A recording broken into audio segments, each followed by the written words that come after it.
vous êtes dans votre nouveau numéro du magazine Deadline. Merci parce que vous avez été très nombreux lorsque nous avons reçu pour vous le président du mouvement citoyen Dressons nos fronts. Dressons nos fronts, c'est le mouvement citoyen qui totalise une année d'existence. Nous avons reçu le président avec ses cadres. L'un des messages forts lors de cette émission, il nous a expliqué qu'un mouvement citoyen n'était pas seulement cette structure qui devait aller tout le temps dans les rues pour revendiquer, mais le mouvement citoyen, c'est d'abord réfléchir pour le bien-être de la communauté, réfléchir, analyser avant de poser tout acte. Et c'est dans cette lignée qu'ils sont en train de se lancer, et il n'a pas caché aussi ses ambitions que pour tout membre de son mouvement qui voudrait proposer sa candidature, par exemple aux municipales, par exemple aux élections en 2023, la porte est grandement ouverte pour cette possibilité. Ce soir, nous revenons avec cette émission pour analyser l'allocution du chef de l'État. Comme vous le savez, la semaine qui s'achève, le président de la République s'est entretenu avec les représentants du peuple en congrès lors de son allocution sur l'état de la nation. Et ce soir, dans votre magazine, nous allons en parler avec deux éminents scientifiques et experts, chacun dans son domaine, pour pouvoir faire une lecture complète selon les éléments en présence du discours du président de la République. Sans plus tarder, je vous présente mes deux participants à ce numéro. Norbert Yamba, nous vous saluons. Merci bien. Vous êtes panafricaniste, vous êtes cadre de l'UDPS et vous êtes un éminent scientifique. Est-ce que j'ai raté quelque chose dans la présentation? Non. Et ça fait aussi longtemps que vous êtes passé dans ce numéro de Deadline. Bon, j'avais des petits soucis, mais de toute façon, je suis là. Voilà. Et là, je vais du côté du Performance Stats. Hubert Tabasoubabou, nous vous saluons. Merci vous êtes beaucoup. aussi analyste politique. Vous êtes dans la gouvernologie. Nous nous habituons avec cette appellation ou cette dénomination. Comment allez-vous? Je me porte très bien, merci beaucoup. Ce soir, nous allons analyser les discours, le tout premier du chef de l'État dans son mandat de 5 ans. Il a présenté l'état de la nation au cours de son allocution. Un discours d'environ 2 heures, une lecture de 40 pages. Cet exercice, le président l'a réussi haut la main et nous allons commencer avec les détails de son discours. Je retiens l'entrée de matière du chef de l'État. Il est resté égal à lui-même. Hubert Tabasoubabou, il dit « Il rend grâce à Dieu tout-puissant, maître des temps et des circonstances ». Comment vous l'avez trouvé? Bon, écoutez, j'estime qu'on est en démocratie et que s'il a choisi de commencer ou d'introduire sa production intellectuelle avec cette référence biblique ou cette recommandation chrétienne, j'estime que c'est tout à fait dans son droit. Je pense qu'il serait malaisé de juger cette introduction. Norbert, vous êtes de même avis? Non, mais parce que le monde existe simplement parce qu'il y a une force, une énergie qui véritablement aurait souhaité que ce monde existe. Et lorsqu'on veut véritablement aller dans l'essence de la transformation de ce monde, dans la transformation de la société, il faut toujours recourir à cette énergie. Et cette énergie, c'est donc Dieu. Et il y a des gens qui véritablement font peu de cas à la spiritualité. Et c'est ce qui véritablement a faussé compagnie en Afrique et c'est ce qui nous a retardés. Moi, je salue le président de la République qui, de temps en temps, pense qu'il y a quand même moyen de remercier le Tout-Puissant qui, par sa divinité, essaye d'encadrer le Congo et les Congolais. Le faire, ce n'est pas un cri de lèse-majesté, bien au contraire. Le chef de l'État reconnaît qu'il est temps de mettre fin à un paradoxe qui consiste à être un pays potentiellement riche où sa population est dans la misère.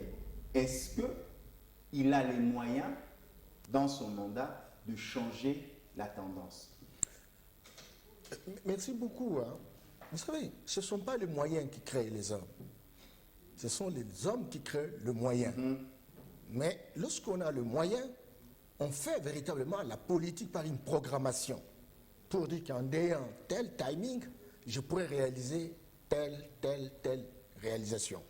Donc, le président de la République sait bien que le Congo, c'est pratiquement un sous-continent. Mais un sous-continent, on ne peut pas véritablement, n'est-ce pas, résoudre le problème à la fois. Mais le Congo a des potentialités. Et ces potentialités peuvent être utilisées, n'est-ce pas, pour devenir des possibilités, et les possibilités doivent servir véritablement à desservir des services de qualité à la population.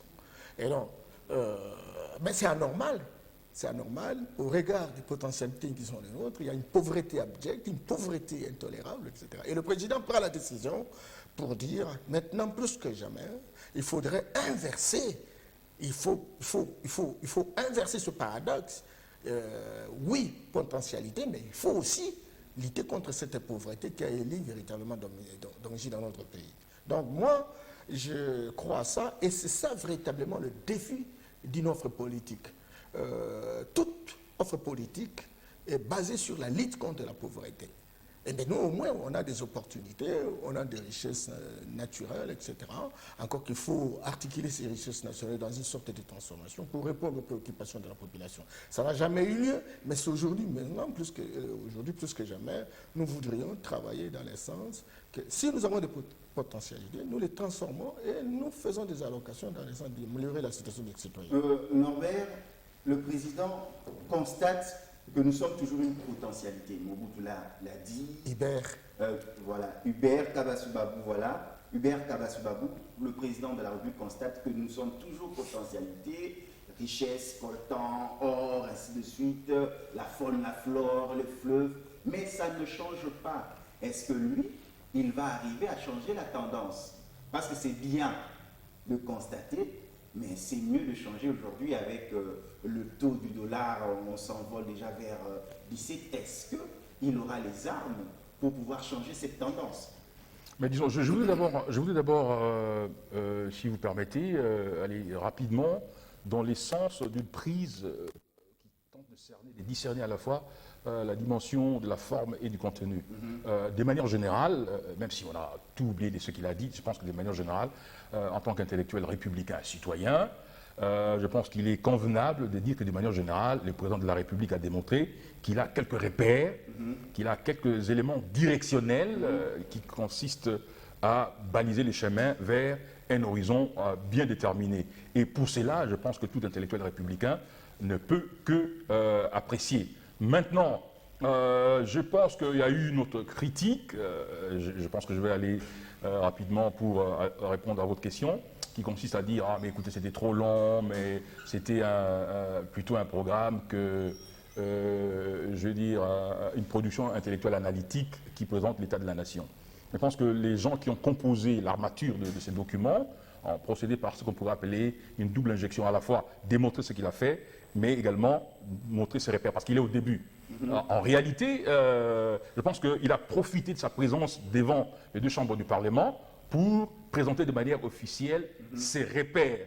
Et c'est extrêmement important parce que les représentants des citoyens qui sont à l'Assemblée nationale, mais également les sénateurs, doivent faire très attention parce que le président de la République leur a fourni les repères qu'eux doivent utiliser, mais également comme élément, des indicateurs pour bien jauger l'action, non seulement du président de la République, mais également du gouvernement. Cette dimension-là est importante. Cela étant dit, je pense qu'en termes de déconstruction du discours, ayant de manière générale épinglé le fait qu'il a présenté des repères, des éléments de direction, je pense qu'il y a deux problèmes majeurs,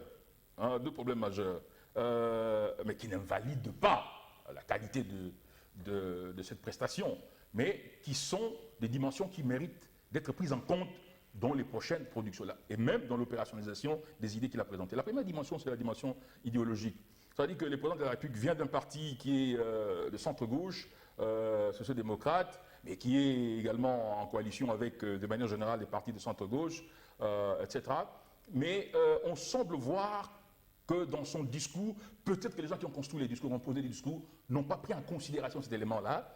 le fait qu'il semble trop s'arrimer aux investisseurs, il semble trop accorder de l'importance à l'extérieur et au marché, en oubliant, peut-être pas lui, mais certainement les gens qui composent les discours, en oubliant que dans cette phase, dans un État qui est aussi fragile, le rôle, je veux dire, catalyseur de l'État pour enclencher un développement accéléré. Et donc, il faut qu'il y ait conjonction à la fois de vertus du marché, de vertus des investisseurs, mais dont les apports ne sont pas nécessairement contrôlables par l'État ou par le gouvernement ou par les Congolais. Alors que si vous avez un capitalisme d'État, si vous avez des initiatives de création de richesses nouvelles par l'État, vous pouvez les contrôler et ça peut être plus accéléré. Hubert Kaboussibabou, sans vous interrompre, mais quand même, vous le savez, que ce soit Norbert, que le chef de l'État ne communique pas directement avec sa population, ni avec la presse nationale ni locale. Ça se fait souvent au niveau international, TV5, France 24, ainsi de suite. Aujourd'hui, il avait la possibilité de tout déballer. Par exemple, démontrer qu'il connaissait, il était au courant du malheur qui frappait ses compatriotes, notamment avec Ebola, notamment avec les attaques des forces négatives à l'est de la RDC, notamment avec les inondations. C'est la raison pour laquelle vous ne trouvez pas la question vous est partagée à vous deux. C'est la raison pour laquelle il devait aussi démontrer qu'il le sait et considérer que l'état de la nation lui permettait de tout déballer, de commencer par exemple à démontrer les éléments, par exemple les malheurs qui touchent ma population. Non mais écoutez, ça c'est épiphénoménal, hein. C'est des épiphénomènes. Au centre de la problématique du Congo, il y a la préoccupation de la refondation de l'État. Joseph Kabila et le régime de 2001 à 2018 ont introduit des réformes pour refonder l'État, c'est-à-dire au plan systémique, opérationnaliser un certain nombre de fonctions de l'État. L'extraction, on est passé d'un budget qui était de moins de 800 millions de dollars à plus de 4 milliards. À un certain moment, Soumatata, on a atteint même les 7 milliards, bien qu'en termes d'exécution, il y a eu quelques problèmes. Même en termes de production économique, il y a eu également cet élan. Mais la continuation, si vous voulez, de la refondation de l'État comme force d'impulsion à la fois de la transformation sociétale. Vous savez, aujourd'hui, on parle de l'État réflexif, l'État développemental, c'est-à-dire l'État qui développe à la fois la superstructure, mais l'infrastructure. Parce que les investisseurs, quand ils vont venir, il faut qu'ils trouvent qu'il y a déjà un élan interne d'une mutation, non seulement systémique, mais également sociétale, qui permet d'accueillir les investissements. Et d'ailleurs, la plupart de ces investisseurs, notamment ceux qui viennent dans l'agriculture ou ceux qui viennent pour la diversification de l'économie, pour transformer nos minéraux, ils vont être dans un élan ou dans une dynamique développementale extravertie. Ça veut dire que s'ils viennent ici, si c'est pour l'agriculture, ils ne vont pas vous faire les bitekuteko ou les ndunda, ils vont faire les cafés, les cacao pour l'extérieur. Or, nous avons des problèmes de l'insécurité alimentaire. Donc, je pense qu'il faut que les gens qui composent les discours du chef de l'État prennent soin de cette dimension idéologique, mais il y a également une dimension... Même temps d'antenne pour M. Hubert. Je veux dire, il y a une dimension aussi stratégique et opérationnelle. Peut-être qu'au fur et à mesure qu'on chemine, on peut... Monsieur Hubert, vous êtes du même avis? Le président, même si c'est son cabinet qui compose, mais il est congolais, il vit les réalités, il ne va pas lire les éléments qu'il n'est pas convaincu avec. Vous ne pensez pas que c'était la bonne manière de tâter du doigt, de dire voici ce que touche ma population comme épreuve, voici ce que j'ai comme vision, parce que, qu'on se le dise, il le répète, par exemple, partout où l'on doit parler de l'intérêt de la RDC, il sera là. Donc, ces voyages à l'étranger équivaut à être ici au pays si c'est pour l'intérêt du Congolais. Merci Sophoria. L'intervention du président de la République a démontré à tout et chacun que c'est un monsieur qui ne prend pas les trains en coup de route. Je crois que M. Hubert l'a rappelé, il vient de l'opposition, et pas n'importe laquelle. Une opposition structurée pendant plusieurs années. D'aucuns reconnaissent ces 37 ans aujourd'hui. C'est que très clairement, il y a beaucoup de choses qui ont été mijotées lorsqu'on était dans l'opposition. La preuve, c'est que lorsque le président communique il n'est pas esclave de son texte. C'est que quelque part, il y a une source d'inspiration. Et je dois vous le rappeler qu'en 2011, avec Étienne Tshisekedi, parce que j'étais parmi les gens qui ont contribué à l'élaboration de ce document de base, lorsqu'il s'agissait de peuple d'abord, et la thématique principale, c'était ensemble pour la patrie, parce que beaucoup de gens réclament aujourd'hui ensemble, etc. Mais je crois que le programme du président en 2011 est intitulé Ensemble pour la patrie. Quand cela ne tienne, le président de la République s'inspire naturellement de toutes ces questions qui étaient posées à l'intérieur du parti et qui véritablement avait fait un diagnostic qui consistait à dire quels sont les vrais problèmes de nos concitoyens et quelles sont les solutions correspondantes pour s'en sortir. Certes, il y a des évolutions, encore qu'il faut faire véritablement des adaptations. Quand cela ne tienne, vous avez suivi, il construit un paradoxe, il dit il faut que ça s'arrête. Deuxième chose, il dit c'est aujourd'hui plus que jamais qu'il faut générer des ressources internes. Et pour générer des ressources internes, et c'est là justement pour calmer un peu Hibert, c'est qu'il faut mettre des mécanismes de surveillance mutuelle pour mobiliser les ressources de l'État vers le trésor public.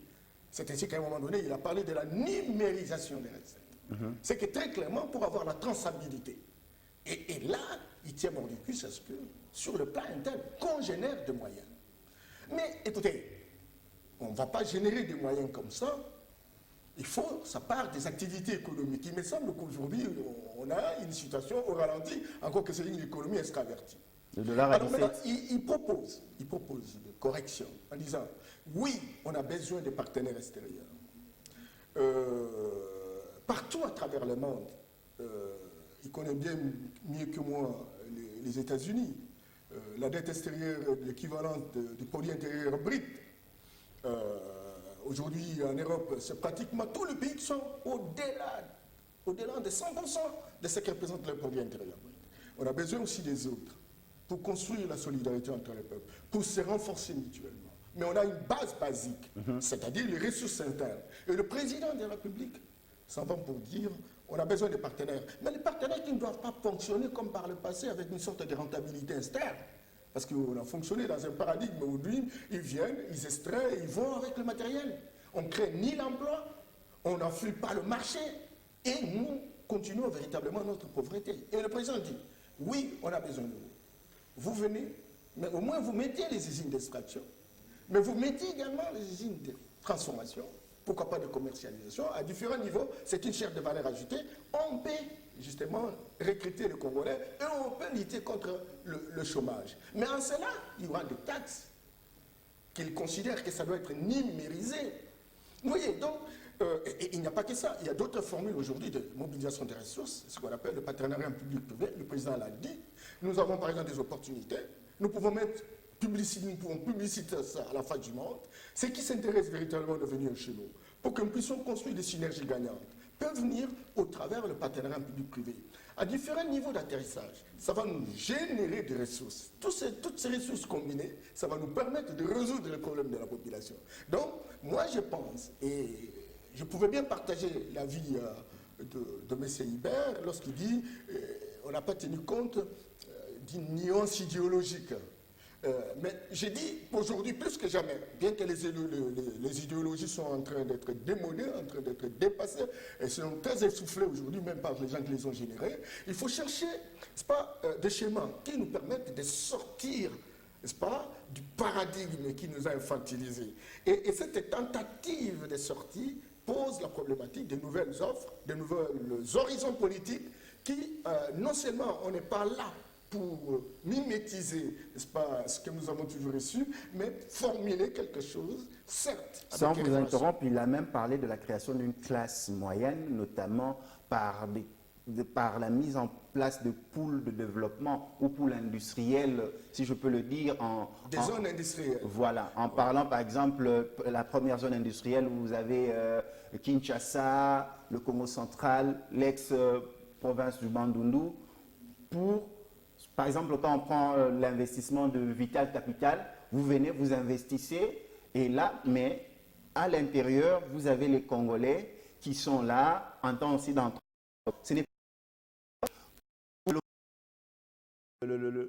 l'économie congolaise, développer la classe moyenne congolaise. Tout à fait. Vous avez la construction des 6 zones industrielles. C'est pas pour rien, en fait. En faisant une sorte de regroupement géographique des différentes entités, etc., autour de ces zones industrielles. Est-ce que c'est réaliste? Oui, mais c'est réaliste, monsieur. Ces zones-là ont des avantages qui permettent véritablement de susciter l'intérêt des investisseurs. Les gens vont venir parce qu'il y aura réduction, par exemple, des tarifs qu'est-ce qu'on dit? Des exemptions, des exemptions, des dérogations, etc. Donc, les gens vont être suscités par ces avantages comparatifs. Voyez. Alors maintenant, quand ils viennent, ils investissent, ils génèrent des ressources. Et ces ressources-là, vous savez, il y aura des taxes, il y aura des recettes qui vont servir à l'État. Mais il n'y a pas que ça. Le président de la République vous a dit que les activités économiques nécessitent des moyens. Et il entrevoit la possibilité de mettre en place des types de banques. Il y a la banque de crédit agricole, il y a la banque de développement rural.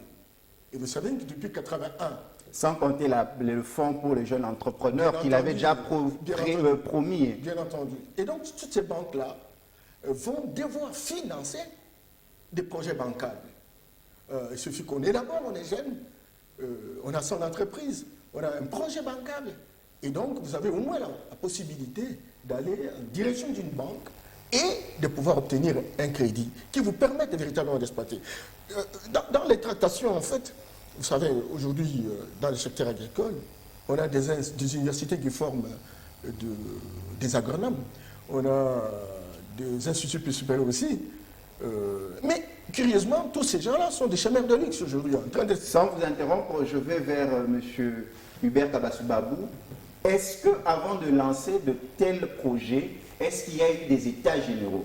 Parce que là, ce sont les hommes politiques qui parlent, mais les techniciens, les technocrates congolais ont été pris en compte pour dire « Président, c'est possible ou pas possible ?» Ou sinon, on va se retrouver avec la gratuité de l'enseignement, quelque chose sur le plan politique. La Constitution le dit, mais les technocrates n'ont pas pris le temps, les techniciens n'ont pas pris le temps de cogiter pour voir la faisabilité. Oui, pool de développement, oui, fonds de ceci, oui, banque d'investissement, c'est bien beau. Est-ce que l'intelligence congolaise s'est mise ensemble pour dire au chef de l'État, vous en tant que politicien, c'est bien, vous donnez des lignes directrices, mais nous, en tant que techniciens, en tant qu'hommes de terrain, ça sera possible ou pas possible?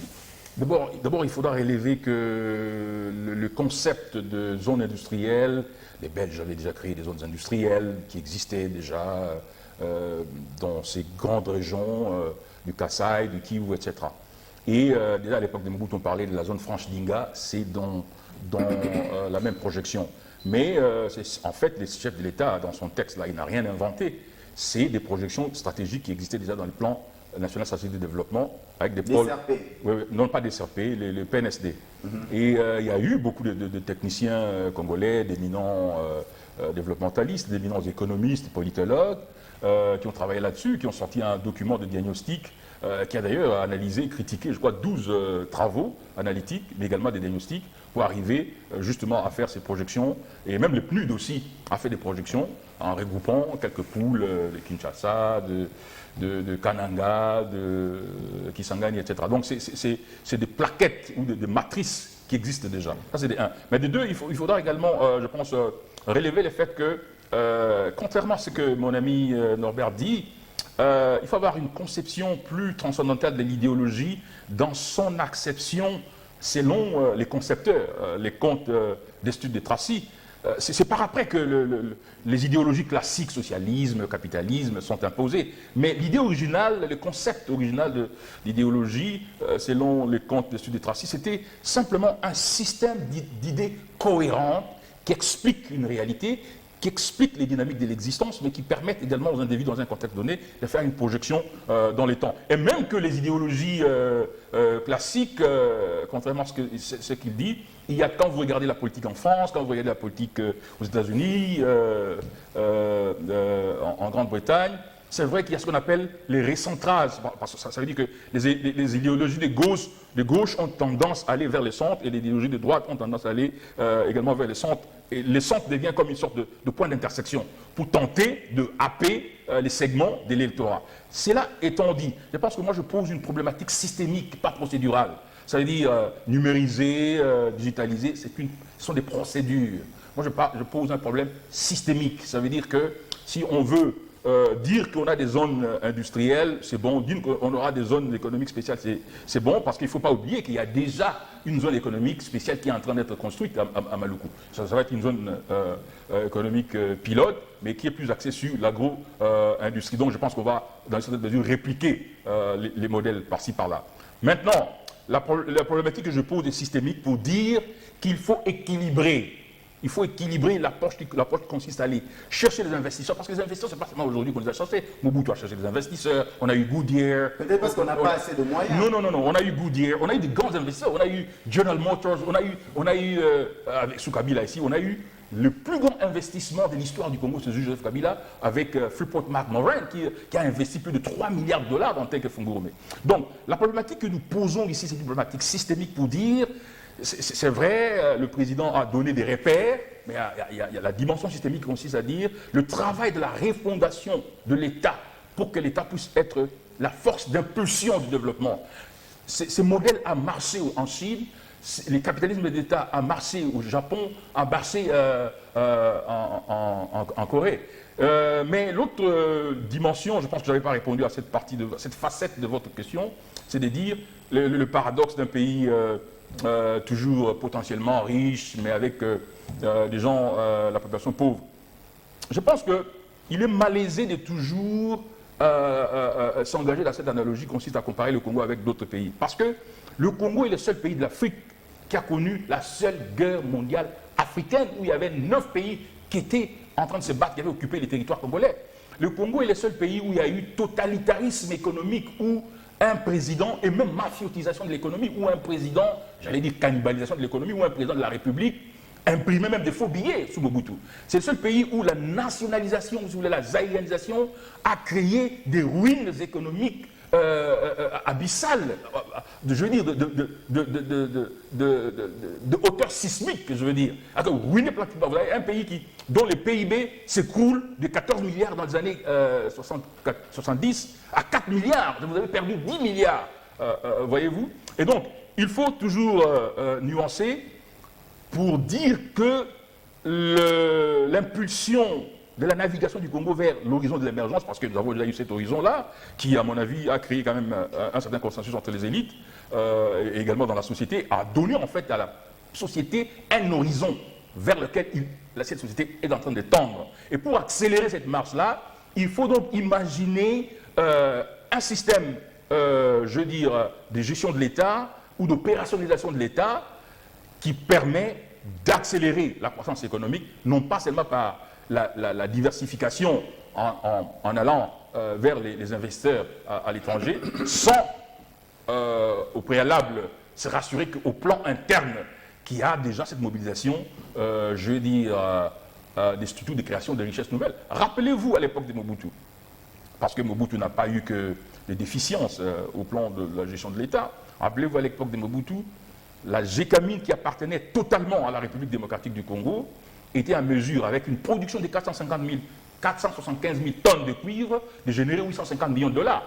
C'est justement lorsqu'on a dit, la Banque mondiale a dit, il faut les désengagements, il faut que l'on puisse allouer les concessions de la Gécamine au privé, que la Gécamine n'a plus eu de contrôle de ces gisements les plus juteux, ce qui a fait que, justement dans les joint ventures là, la Gécamine se contente des dividendes à raison de 11 ou 12%. Ce qui fait que sur le plan minier, on est passé de 450 000 tonnes aujourd'hui à plus de millions de tonnes de production de cuivre, mais les retombées en termes de revenus, c'est moins de 300 millions de dollars. Donc il faut, moi je pense que c'est une problématique qui est fondamentale. La fonction développementale de l'État, non seulement en termes infrastructurels, en termes économiques, mais en termes également de la refondation de la superstructure, ça veut dire la transformation de la substance des lettres congolais, l'État moderne a ce rôle-là. C'est pourquoi Rosan Vallon, un des grands politistes français, dit que l'État ou le gouvernement aujourd'hui, c'est pas seulement prendre des décisions, exécuter des réformes ou allouer des ressources, mais c'est donner également à la population des référents qui permettent à chacun de pouvoir réaliser son développement, sa transformation selon sa compréhension et d'atteindre la plénitude de son humanité en tant qu'être créé par Dieu. Norbert, nous revenons vers vous. Dans le discours du chef de l'État, nous l'avons épinglé, il était heureux de faire son discours de l'État de la Nation en tenant compte que son prédécesseur est toujours en vie, son partenaire. Et il dit qu'il est comptable. Nous revenons maintenant, vous en tant que cadre de l'UDPS, la coalition FCC cache. Le président a relevé les soubresauts qu'il y avait, certains problèmes qui pouvaient venir. Certes, il a l'intention d'une politique pour faire émerger le Congo. Mais est-ce que ses partenaires politiques, son frère comme il l'appelle, Joseph Kabila Kabange, ils partagent la même vision, tenant compte que le FCC est majoritaire? Ok. Ça ne fait rien. Quand vous avez invité Hubert, et tu me l'as annoncé, j'étais très content. Donc, tout à fait. Donnez-nous le temps, parce que c'est un débat intellectuel qui permettent de donner presque la boussole pour notre pays. Tout à fait. Alors, je partage avec lui, en fait. Certes, Mobutu a créé à l'époque des zones industrielles, on a appelé des pôles de développement. C'est vrai que Joseph Kabila a invité des investisseurs qui ont fait plus de 3 milliards, etc. Mais c'est au niveau de la méthode. Il aime bien le systémique, mais je dis qu'on est dans une approche systémique. La méthode qui a été utilisée par Mobutu, c'est une méthode en rentabilité instable. Les investisseurs viennent, ils produisent et ils exportent. Et la rentabilité, au lieu d'être interne, parce qu'elle devient externe, c'est un autre paradigme. C'est un paradigme d'assujettissement que nous avons connu pendant plusieurs années. Mais ici, il y a une différence significative. L'investisseur vient, on lui donne un canevas. On se met d'abord d'accord. Vous allez faire quoi? Alors comment vous pouvez faire la transformation de ce que vous avez extrait? Comment vous pouvez commercialiser? Et le Congo va tirer combien? Et à quelle proportion le chômage va être diminué? Donc, il y a une différence significative. C'est comme ça que vous avez parlé de Tengue Fongoromé. J'y étais, j'ai visité, mais une grande exploitation, mais curieusement, il n'y a que des cases. À côté, il n'y a pas eu de développement. Il n'y a pas eu de développement. Simplement parce que le paradigme est fondamentalement celui de développement où les gens viennent, ils nous miroitent les développements, mais ils ne font pas les développements. Et le président voudrait changer un peu d'approche. Et par rapport à ça, si dans l'hypothèse que ces zones industrielles sont mises en place, on fait comment pour encadrer? Il est spécialiste des questions de gouvernance. Encadrer. Il faut mettre en place un système de surveillance mutuelle. Chaque institution de dissuasion doit jouer sa partition. Et c'est là l'effort, vous voyez, on vous dit réhabilitation de cours et tribunaux, cours de compte de l'inspection générale des finances. On va mettre en place aussi une agence pour traquer véritablement la corruption, etc. Tous ces faisant combine vont permettre à ce qu'on puisse drainer de l'argent. Je voudrais également dire que les approches occidentales, je suis panafricaniste, je suis de ceux qui pensent à la Renaissance. On lui parle de la refondation, on parle le langage.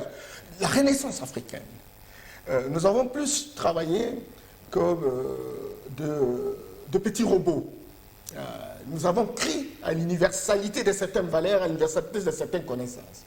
Supposant que ce qui vient de l'extérieur, ce que pense l'extérieur, c'est la vérité des vérités. Aujourd'hui, tout ce qui aujourd'hui sont en train de prôner le changement, pense qu'il y a moyen véritablement qu'on puisse avoir notre propre paradigme. Notre propre paradigme suppose que lorsqu'il y a industrialisation, lorsqu'il y a éducation, c'est une éducation fondée sur nos racines.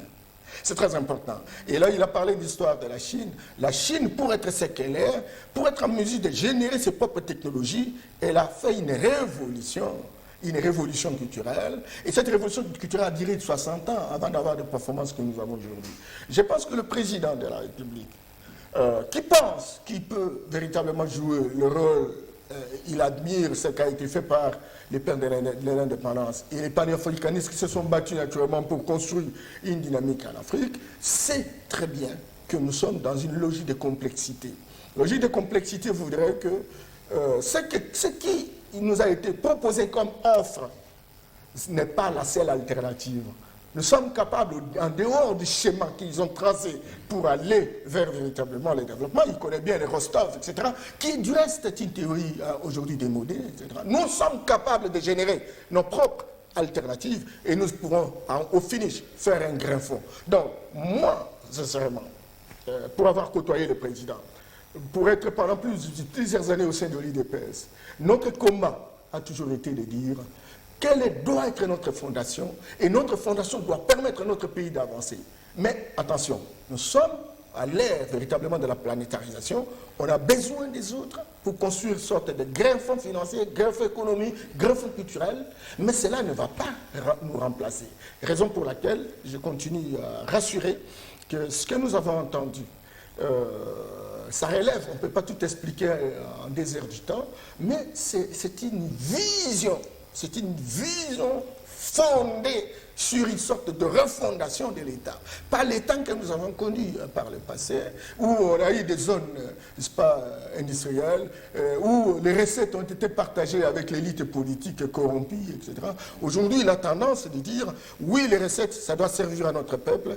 Implication aussi de nos concitoyens au travers véritablement ces grands sites d'exploitation. Mais la grande préoccupation des téléspectateurs, c'est de savoir, oui, le président est en train d'annoncer sa vision, les possibilités, mais en tenant compte de ce partenariat qui existe entre le FCC et le CACH. Ma question est celle-ci, quelle est la vision du FCC par rapport à l'approche du président? Oui, là aussi c'est un problème. Vous savez, une coalition, c'est une équipe que l'on met en place. La perspective, c'est de gagner, d'avoir des résultats, parce qu'on a un objectif. Et aujourd'hui, la Constitution et même la configuration politique nous oblige véritablement, les CACH et le FCC, d'être ensemble. Vous savez que lorsqu'on prend l'exemple de l'IDPS, on prend la filière AFDL, compagnie, etc., qui a généré FCC aujourd'hui, ce sont des entités qui sont restées diamétralement opposées pendant plusieurs années. C'est que très clairement, lorsqu'on veut construire une synergie gagnante, il y a toujours des douleurs d'enfantement. C'est un peu ce qu'on est en train véritablement d'observer. Et vous avez senti le discours du président. Et il s'est beaucoup posé la question, il a interrogé aussi tous les peuples congolais, fit-il même des gens du FCC pour dire quel devrait être le comportement, quelles devraient être nos attitudes pour que véritablement le Congo gagne. Mais c'est vrai, et vous avez raison de me poser cette question, parce qu'on a observé qu'en mettant en place une équipe nationale, et cette équipe nationale, si je prends la configuration du football, vous avez Ibenge et le Lumbashi, TP Mazembe envoie des joueurs, Renaissance envoie des joueurs, Bilima, DSMP, etc. Au lieu de suivre le conseil et les orientations de l'entraîneur qui est de l'équipe nationale, chacun se réfère véritablement à son entraîneur. Et c'est ça justement le problème. Mais il faut une élite politique transformationnelle à la capacité d'utiliser ses tacts, ses capacités, ses potentialités pour drainer tout le monde autour de l'idéal. C'est ça être leader. Être leader ne veut pas dire avoir des hommes et des femmes qui doivent travailler de manière mathématique ou mécanique pour être entraînés dans ce que vous faites. Votre capacité de susciter l'intérêt de ces gens, comme ce sont des douleurs à l'enfantement, ils finiront par adhérer.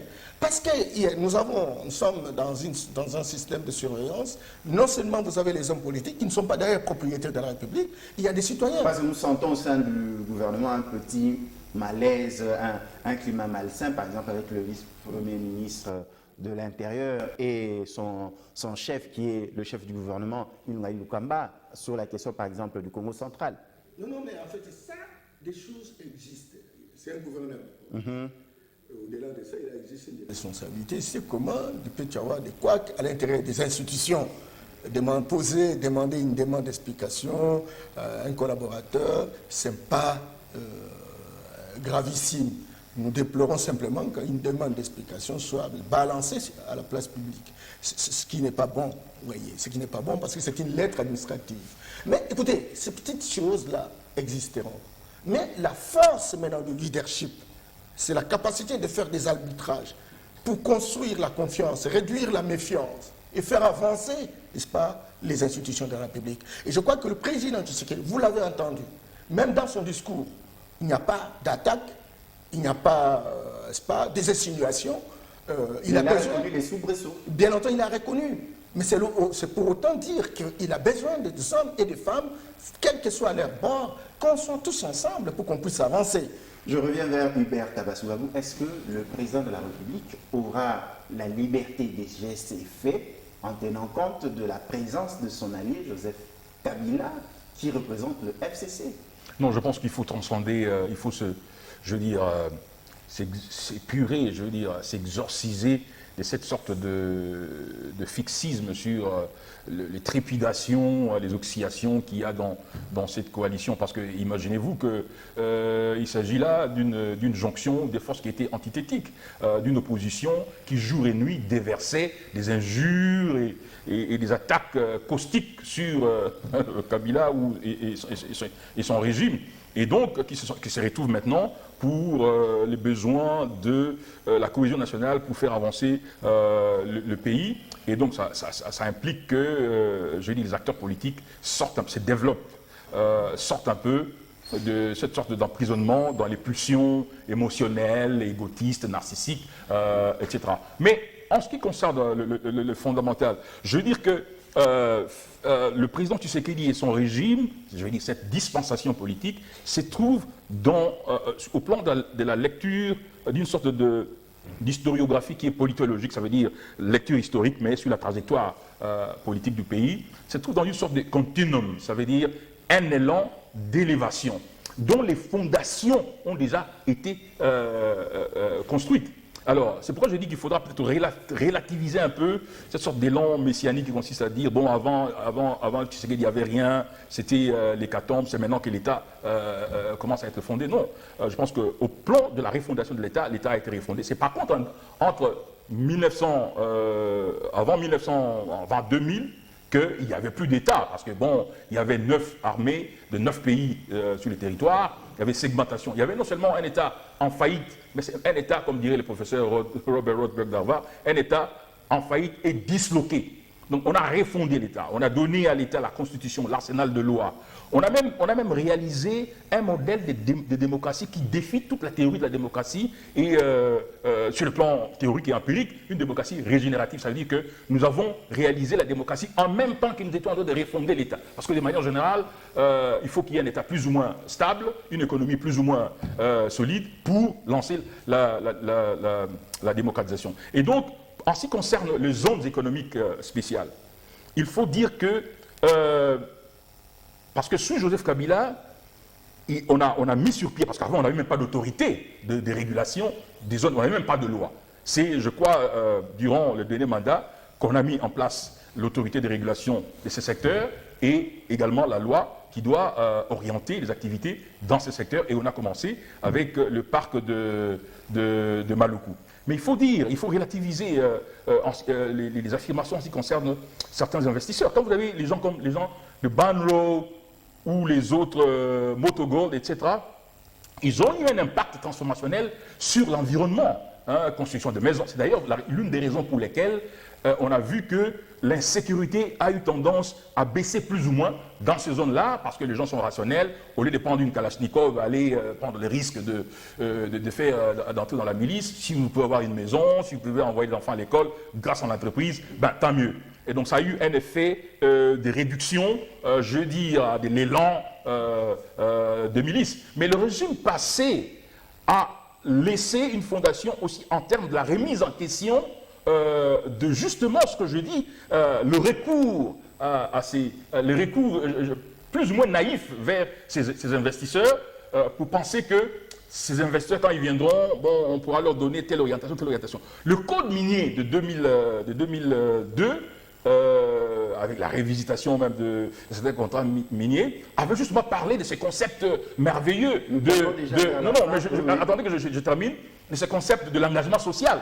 Mais on s'est rendu compte que, comme disait Adam Smith, la main invisible est devenue la main invincible. Donc il faut avoir un État fort, j'insiste là-dessus, c'est paradigmatique, avant d'aller, ou du moins tout en allant vers les investisseurs, il faut se rassurer que vous avez consolidé les systèmes étatiques pour qu'ils transforment l'être, qu'ils lui donnent les repères, mais également qu'il impulse la transformation interne. Parce qu'à ce moment-là, vous pouvez coupler les capitalismes de l'État avec les marchés. C'est vrai que, de manière générale, le chef de l'État est dans la bonne direction, il a des repères, mais il faut une cogitation puissante et approfondie sur la problématique du système fonctionnel de l'État. La mobilisation des recettes, le flux des investisseurs dépendent de deux éléments capitaux, la distribution de la justice et la sécurité. Question lutte contre la corruption, ainsi de suite. Est-ce que nous allons y arriver? Moi, je pense qu'on peut y arriver. La justice peut être réellement équitable pour tous, une sécurité garantie pour tout le monde, afin de lutter contre la corruption, afin de lutter contre les détournements de deniers publics. Écoutez, le président Félix a cet avantage d'avoir pris un État, un meilleur État que ne l'a pris son prédécesseur. Ça veut dire qu'il y a des choses qu'il ne doit plus. Il fait face à d'autres contradictions, à d'autres défis qui sont moins complexes. Avec votre conclusion. Oui, moins complexes. C'est-à-dire qu'il a la possibilité aujourd'hui de faire en sorte que la justice, comme il a dit, comme il a donné des repères, une justice efficace puisse être déployée dans notre pays, mais également en matière de sécurité. Quand il dit par exemple, nous avons eu une armée qui n'était même pas classée parmi les armées il y a 5 ans seulement. Il y a seulement 4 ans qu'on était à la 12e position comme force, comme puissance militaire. L'année passée, Global Firepower nous a classé 9e en Afrique, 72e dans le monde.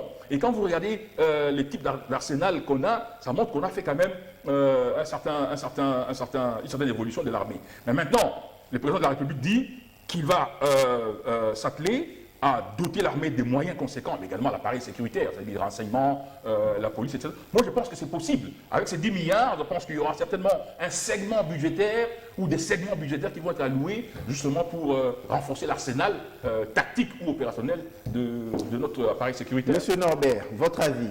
Non, je voudrais simplement dire que nous partageons la même vision, mais il y a une nuance au niveau de l'approche. Moi, je considère comme panafricaniste que la refondation de l'État n'est pas un État figurant. La puissance publique se remarque, n'est-ce pas, au travers de la capacité de desservir des services à sa population. Dès lors qu'on est refondé et on s'appelle un État, il faut être en mesure de répondre aux besoins de votre population. Ça, c'est la première chose. Deuxième chose, je voudrais dire que la notion de l'émergence, la notion de la démocratie sont des paradigmes qui ont été montés dans une sorte d'universalisation de certaines valeurs qui viennent d'ailleurs, qui visiblement n'ont jamais abouti à des résultats. Non, mais c'est vous qui ne parvenez pas à maîtriser. Non, ben, il faut nuancer.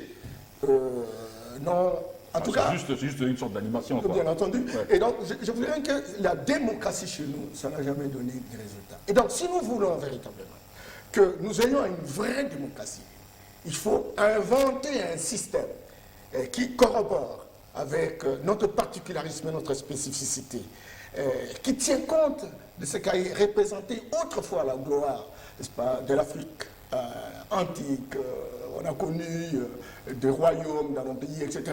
Il faut moderniser ça, il faut théoriser ça. Il me semble que ce que nous utilisons aujourd'hui sont des paradigmes qui viennent d'ailleurs, qui ne donneront jamais, n'est-ce pas, de calmer la sérénité. Quand cela ne tienne, nous croyons qu'aujourd'hui, plus que jamais, avec le président Tshisekedi, il est en train de se battre. Et le seul d'ailleurs, à l'instar des 2 ou 3 chefs d'État qui se réclament aujourd'hui comme panafricanistes. La révolution intervenue dans le sens de code minier, code forestier, etc. Je les ai lus. J'ai lu vraiment ces codes. Je travaille comme expert sur ces questions. Certes, même avec le code minier de 2002, code forestier 2002, il y a quand même des avantages qui sont véritablement destinés à notre pays. Il faut se poser la question, qu'est-ce qu'on a fait véritablement de ces avantages? Il me semble que tout l'argent, en tout cas plus de 75%, volatilisé.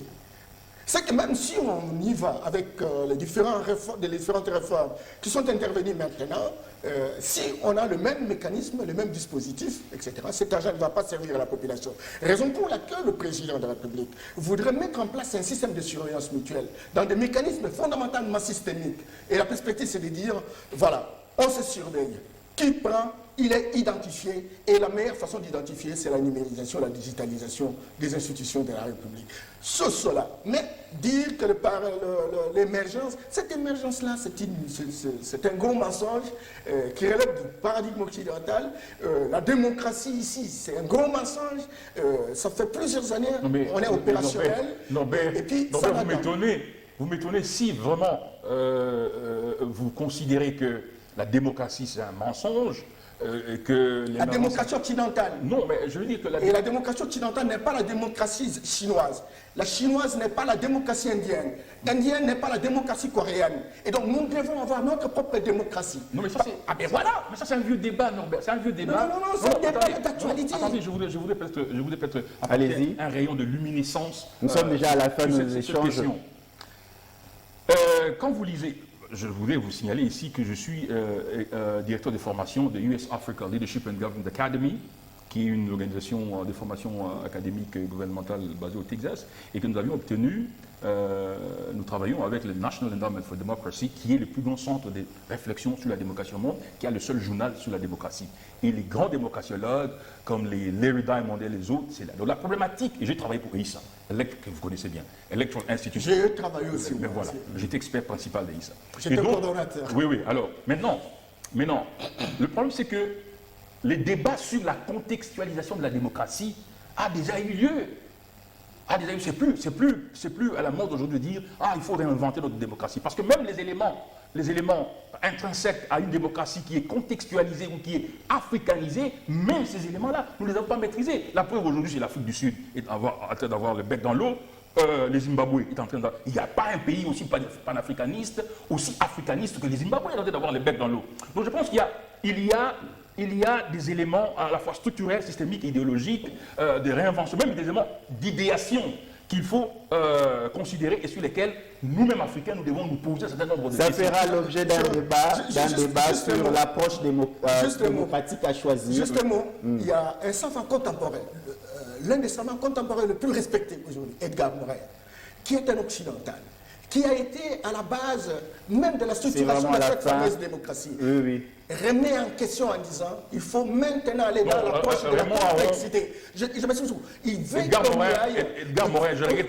Edgar Morin n'est pas parmi les grands théoriciens de la démocratie, je regrette beaucoup. Non, mais je vous dis que non, Edgar Morin, il ne faut pas l'inciter là. Il ne figure pas. L'approche, c'est la démocratie, mais il faut pas la démocratie dont vous parlez, elle est fondamentalement occidentale. Cette démocratie n'a pas donné véritablement de résultats chez nous. Très chers téléspectateurs, retenez. Pour le prochain numéro, nous allons parler de l'approche démocratique à choisir pour nous les pays africains. Vous sentez que c'est passionnant. C'est un débat d'actualité. Vraiment. Norbert Yamba, un grand merci. Non, mais Mobutu n'a rien fait pour monter un schéma opératoire. Norbert Yamba, un grand merci. Personne n'a mis en place un schéma opératoire. Un grand merci. Très chers téléspectateurs, si vous nous avez raté ce dimanche à 22h30 sur King 24, rattrapez-vous le jeudi à 14h juste. Merci, que Dieu vous bénisse. Merci à Norbert Yamba, un grand merci à Hubert Kaboussa Babou.